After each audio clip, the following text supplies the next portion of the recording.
In the quiet of the northern winter, a small town named Oakhaven existed. Not on many maps, perhaps, but it was real enough to its 100-odd residents. Nestled deep within the snow-capped peaks of the Pacific Northwest, Oakhaven was a place defined by its rhythms.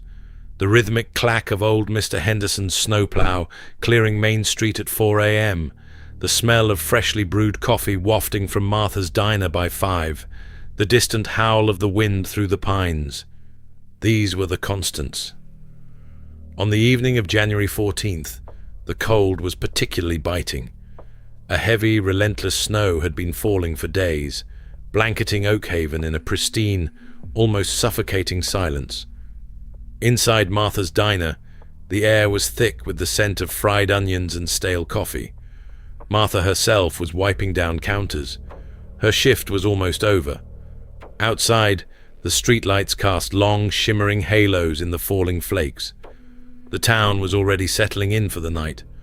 Old Ben Carter, the night watchman for the lumber mill, was making his last rounds. His breath plumed white in the frigid air as he shuffled past the darkened storefronts. He checked the lock on the general store, gave a nod to the flickering neon sign of the Oakhaven Bar and Grill. He saw the lights in the sheriff's office still on. Everything was as it should be. The kind of predictable peace that only truly isolated places can offer. A peace that, in retrospect, felt almost ominous. The kind of peace that precedes a profound and shattering silence. The next morning, January 15th, dawned under a sky the color of ash. But something was different. The predictable rhythms of Oakhaven were absent. Old Mr. Henderson's snowplow was nowhere to be heard. The scent of Martha's coffee didn't materialize. The wind still howled, but it seemed to carry a new, unsettling note, an emptiness. Ben Carter, after his shift, trudged home, his boots crunching on the untouched snow. He expected to see tire tracks, perhaps early risers. Instead, the street was pristine, a seamless white canvas, undisturbed save for his own footprints. He frowned. Mr. Henderson was never late. Never. He reached his small cabin and made himself coffee. The silence, usually a welcome companion, felt heavier today. He looked out his window. No smoke rising from any chimneys. No distant murmur of engines. Nothing. It was as if the town had simply forgotten to wake up. A prickle of unease started to crawl up his spine. He decided to walk back into town. A quick check, just to make sure everything was all right. The feeling grew more intense with every step. The snow, untouched, stretched ahead like a pristine warning sheet. Ben pushed open the door to Martha's Diner. The little bell gave a muted, almost mournful clang. Inside, the air was cold. The coffee machine was still on, a slow, dark drip landing in the carafe.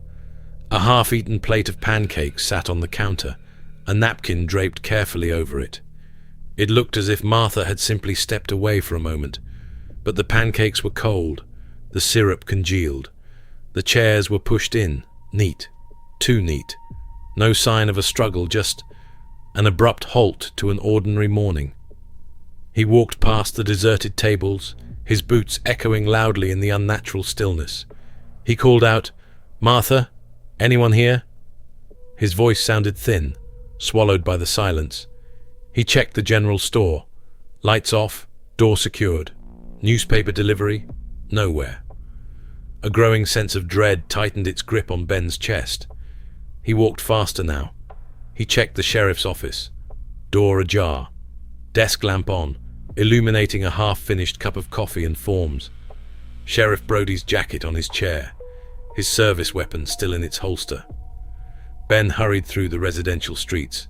Snow continued to fall. He knocked on doors, then pushed them open. The Petersons' house, unlocked. A half-eaten bowl of cereal sat on the kitchen table. A child's drawing lay on the living room floor. The radio played soft jazz. No one.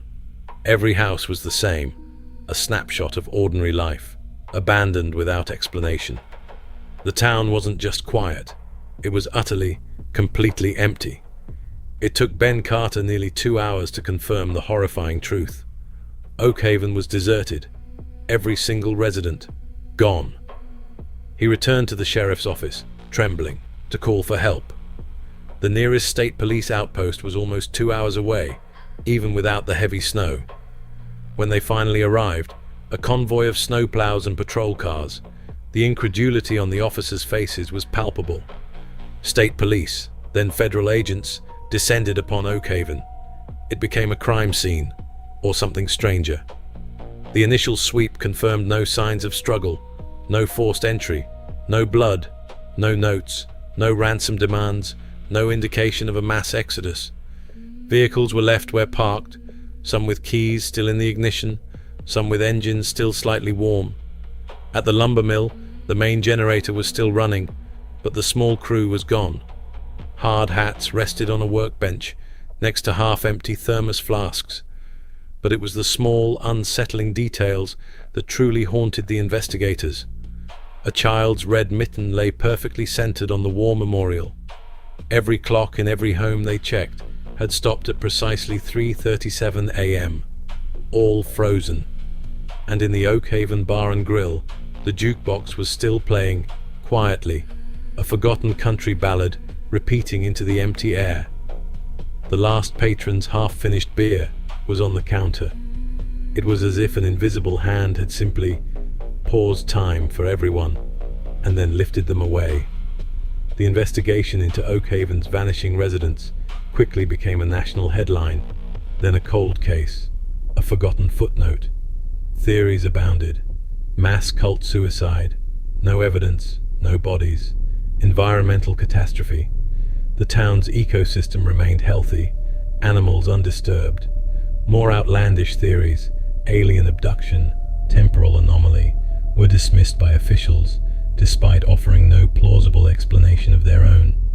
Every lead, every interview, every piece of forensic evidence led nowhere.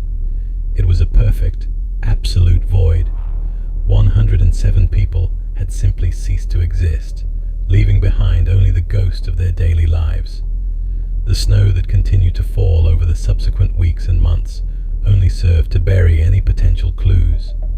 The pristine white blanket seemed to mock the investigators, covering tracks that were never there. The silence became a constant, heavy presence, pressing down on the empty structures, echoing the questions that remained unanswered. Today, Oakhaven remains, a ghost town frozen in time, a permanent monument to an inexplicable absence. The buildings stand, silent sentinels against the harsh winters, slowly decaying. The diner's sign still flickers sometimes in the wind. The general store's shelves are still stocked with dusty, untouched goods. The houses hold their secrets, their half-finished lives encased in perpetual snow and dust. The question echoes through the empty streets, carried by the wind through the tall pines. What happened to the people of Oakhaven? Where did they go? And perhaps, more unsettlingly, could another quiet town simply vanish into the night, leaving only silence in its wake? We may never know.